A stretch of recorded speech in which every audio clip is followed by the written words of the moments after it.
Welcome to a brand new podcast from Leeds Rhinos called Roots to Rhinos. Every month, we'll bring you a diary, effectively, of the life here at AMT Headingley, the pitch, the training ground, and what our wonderful groundskeeping staff are up to. My name's Phil Daly. I'm the head of media and PR. I'm joined by our head groundsperson, Ryan Golden, who's one of the top people in his profession, and Ryan's going to bring us up to date each month with what happens here at the stadium and perhaps some tips that you can use back at home on your own lawn as the year goes on. Typically, because Ryan's the world's busiest man, this was supposed to come out at the start of February. We're a couple of weeks late. The next episode will come out in a couple of weeks at the start of March. But Ryan, we'll go back to the back end of last year, really, to look back on what's happened in the month of January, because it's crucial to what's happened. We've got a new pitch here at AMT Headingley, a big investment by the board. Talk us through that and what that difference will make to the stadium. I think I'll talk quite openly and honestly about it. The construction that we had at the stadium that we had completed 12 years ago was a fibre sand construction, and it was becoming increasingly more apparent that for our needs and the way the sport's changed with heavier and faster players and usage increasing, that we potentially had to look at more options to increase the usage and playability of the surface. And myself and Ian and Paul Caddick, we had a quite constructive and open conversation on what we need to do moving forward. This was at Kirkstall, and it all moved really quick. And fortunately enough, I'd done all my research into what we needed to do. I'd done a lot of visits and stuff like that previously, and I banged the door on Sue, the director of operations, door all the time, saying we need to do this, and bored you, Phil. I've bored everybody with what we've needed to do and stuff, and finally we got to a point where I think the penny sort of dropped, and myself and Ian went over to Man City to go see the CFA with the multiple surfaces that they have there at the kind behest of John Ledwidge. He's got a really long job title as John, so forgive me.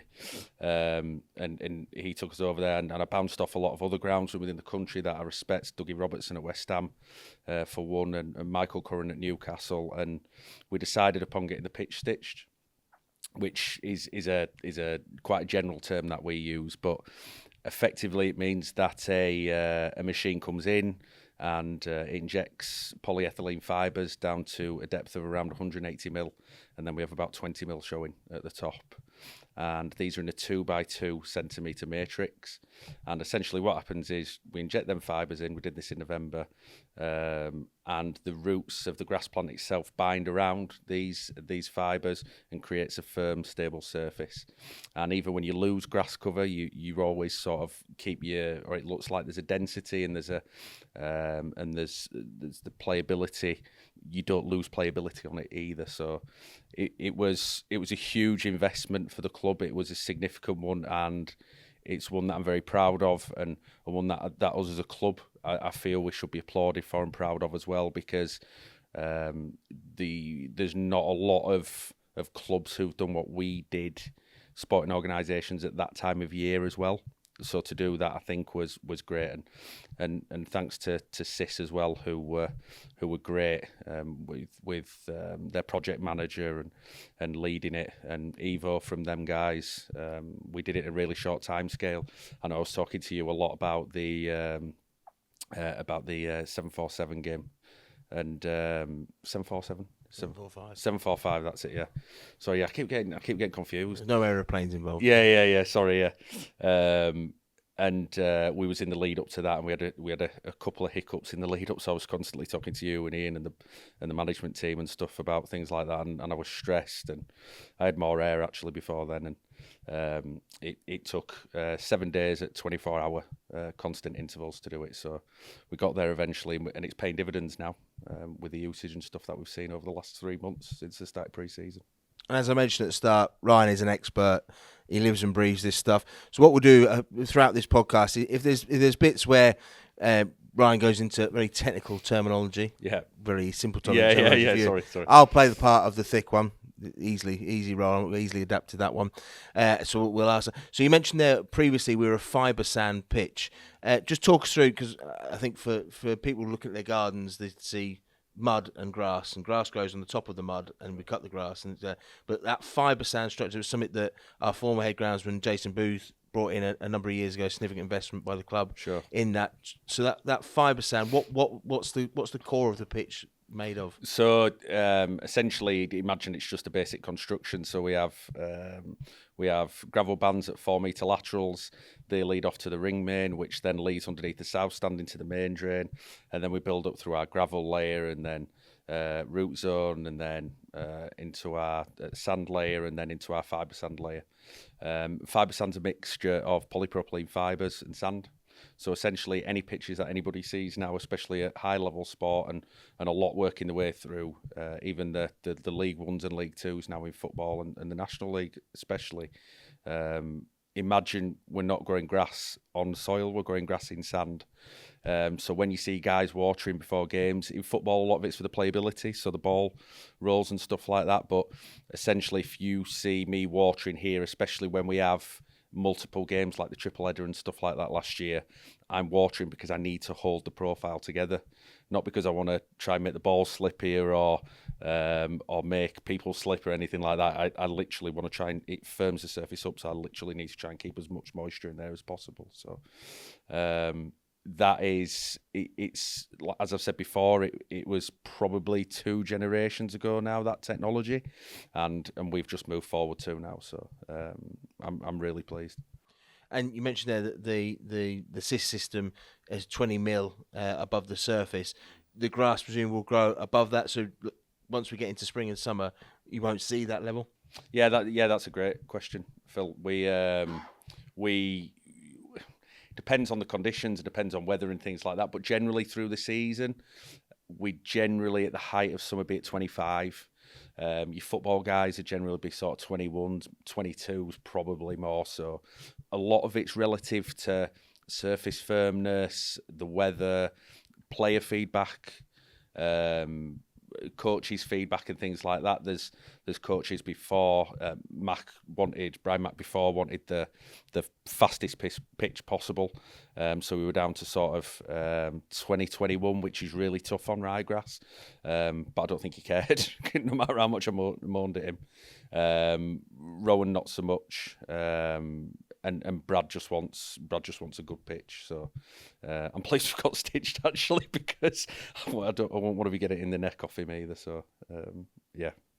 And the guys have been using that was one of the beauties of bringing in the cyst pitch, that the guys have been training here 2, sometimes 3 times a week during the winter period. So it's meant they've had a great surface to train on and prepare for the new season. Yeah, sure. They from the first day of pre-season, I want to say November the 16th and November the 18th. I can't remember which one it was. I worked out the other day in usage terms. We've essentially had 44 games on it in 3 months, which is a lot easier to quantify than if I gave a time aspect. But essentially, that's over 2 home Super League seasons. So.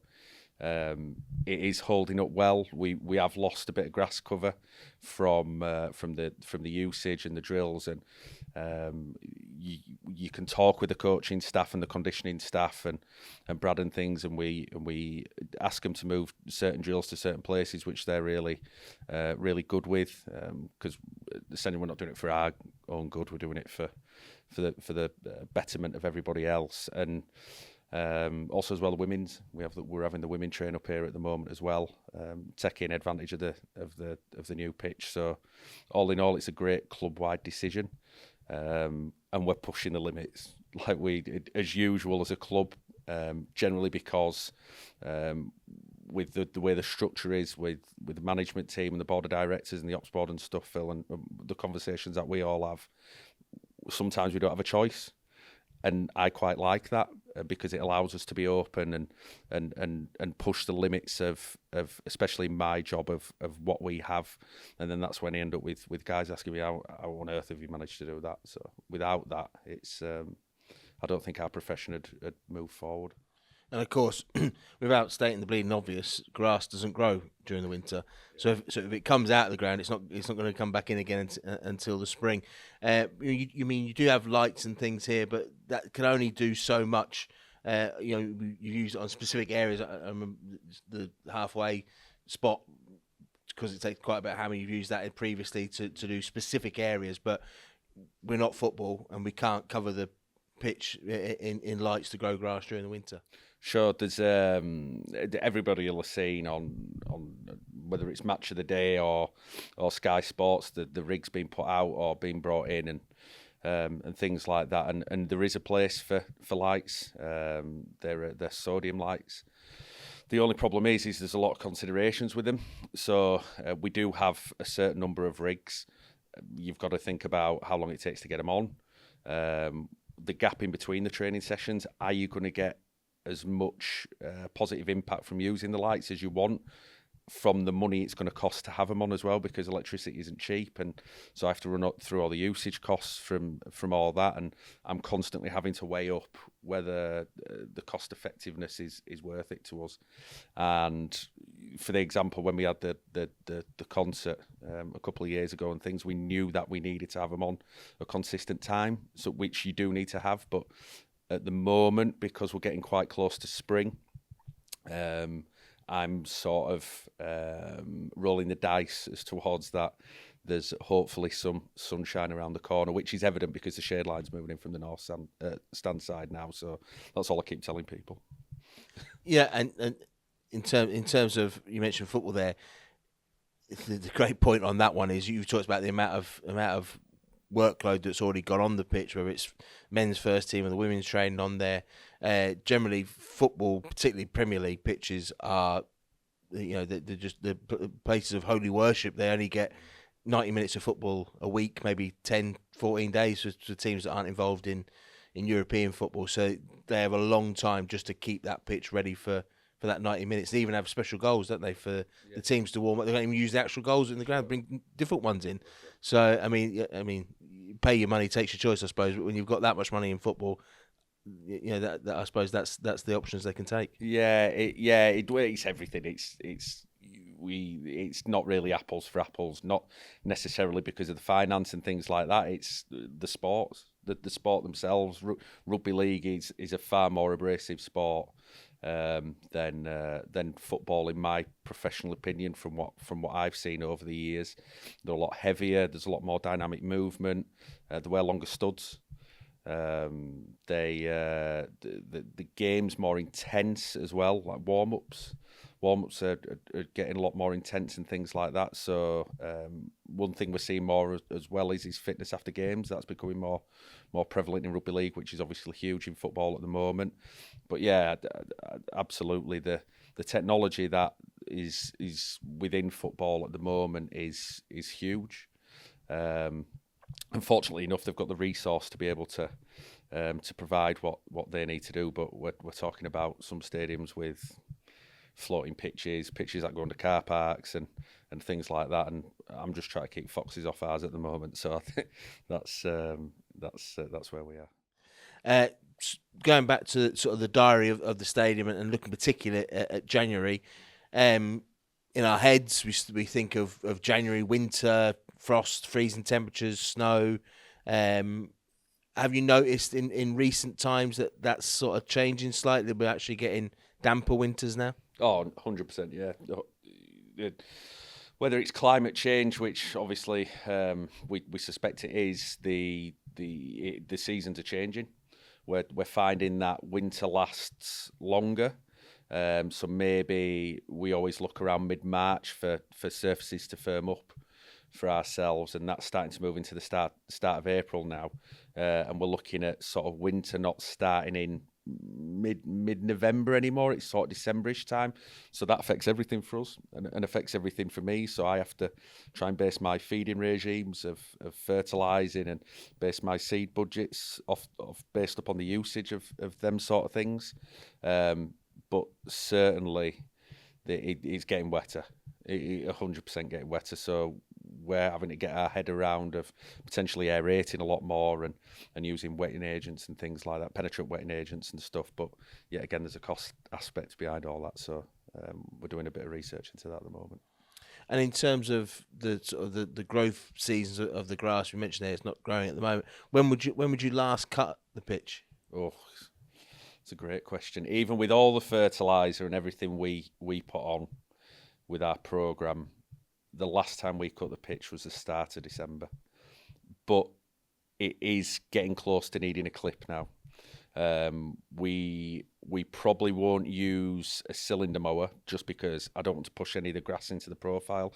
I need it to be stood up, ready for training and ready for play. So I don't want to push anything in. So we'll probably use a rotary that doesn't have a rear roller on, that's just got 4 wheels on, just with the lightest possible surface area that will allow us to do that job without pushing anything in. Because especially with the stitching, I need that to be stood upright as well. So just for cutting an area, all them considerations have to go into it. So myself and Dan and Leon and Kieran, the other guys who work with me, and we have Andrew as well, who's here 2 days a week. We're constantly having quite straightforward discussions on what we think we should do, and that's an atmosphere and a culture that was created by Jason before, and it's one that I've tried to foster through, is that no idea is a bad idea. There is some really, really bad ideas, in which case I do turn around and say, are you thick? But yeah, it's certainly enjoyable. In the nicest possible way. In the nicest possible way, yeah. Sorry, I know Sarah, our head of HR, isn't going to like that, but yeah, sorry, Tatey. And that brings on to a great point. You were talking there about cutting the grass. So each month we're going to try and give you an expert's view on what you could be doing at home. Ryan's a very busy man. He did say for people not to send in their particular requests for how they get their cat wee out of the lawn and things like that. There's plenty of stuff online. You can find out that without having to ask Ryan for his advice on that one. But Ryan, for people at home now, should they be thinking about cutting the lawn? No, we've just been saying actually no. It's just sometimes doing nothing is better than doing something. And at this time you can clip that up and just play that at home when you're given a job to. Just say it again. Sometimes. Yeah, sometimes doing nothing is better than doing something. Marvellous. So yeah, I wouldn't be advising to do anything at the moment. The temps are getting up this week, so there's a bit of disease pressure out actually, which is what we're looking out for at the moment. So we're conscious that we may get a bit of leaf spot or something like that. But garden wise, just wait until spring. We're not far off. Have patience. And then once we get to spring, Ryan will have lots of little jobs for you that you need to get that lawn looking great for the summer. Yeah, don't tell my missus. In terms of January again, we're looking at that. We obviously had a bit of snowfall there at the start of the month, and when we had the team picture, and we saw the team picture, there was quite a bit of snow behind the boys in that picture. We have undersoil heating here. Presumably, would you have had it on at that point? And then what's the challenges that heavy snowfall brings? It's not so much the snow itself; it's the conditions after the snowfall as well. So you have to take each individual snowfall on its merits. So there was an example of when we played, was it Wakefield the other year, and we had heavy snowfall and it was freezing. And we had heavy snowfall overnight and in the morning. So I was in the hotel and we had a plan to get it all cleared as quick as we can, and we had around a foot that fell. But then looking at the temperatures, I knew the temps were going to lift, so we could take our focus away from some of the external areas that would take more time, and then we knew we wasn't getting anything else because the temps were up then. But say for instance the example that you gave there, Phil, that was difficult that week. One thing I've sort of tried to say to Brad and Bleasy is that and Matt Cook, the team manager, I'll always try and have a surface, whatever surface that may be, whether that's up here, Kirkstall, wherever. I'll always try and have a surface on, and that's something that I've committed to and something that we've tried to do. And that week was tough because we had snow and then it froze and then it thawed and then it froze and then it thawed and then it froze, and we ended up with layers of ice. So we literally had an inch of ice all over the pitch. So we did something that we thought would work, and it did. We aerated through the ice because once ice is agitated, it thaws out a lot quicker, and it's the same principle on there. So we used the Procore to aerate that, and fortunately enough, it worked, and we were able to get training on as soon as we could. Yeah, and I'll let you into a secret. Brad Arthur, as you can imagine, great coach, really intense coach. He's the first at the training ground every morning, and when that snow came, I think he looked outside. Probably first time in his coaching experience felt snow was going to impact on training, and he was expecting to hear the worst. We weren't going to train, and as he came through the gates at Kirkstall, he found you sat in your car waiting for him at 4:30 a.m. something like that. Yeah, 4 in the morning. And then coming up with a plan to clear the 3G pitch down there, so the guys did train that day, and they didn't miss a single day's training. I think in pre-season, which is testament to your team and what the work they do. We'll wrap it up there for this first edition, as I say, this specialist podcast looking at groundskeeping here at AMT Headingley. We've got lots planned over the year. Next month, we'll be looking back on February and obviously the start of the season and what Ryan and his team had to do to get for that. We'll also be talking about apprenticeships and how you could get in a career in groundskeeping, and I know that's a big thing for Ryan, having come through that system as well. And later in the year, we'll talk about everything that's involved in groundskeeping, particularly your expertise from dealing with other sports and the knowledge we have from that, but also the science behind groundskeeping. Ryan's given insight into there, how he monitors weather patterns and what agents that are needed added to the pitch, and we'll give you an insight into that, and hopefully it gives you a better idea of what goes in to making routes for the Rhinos.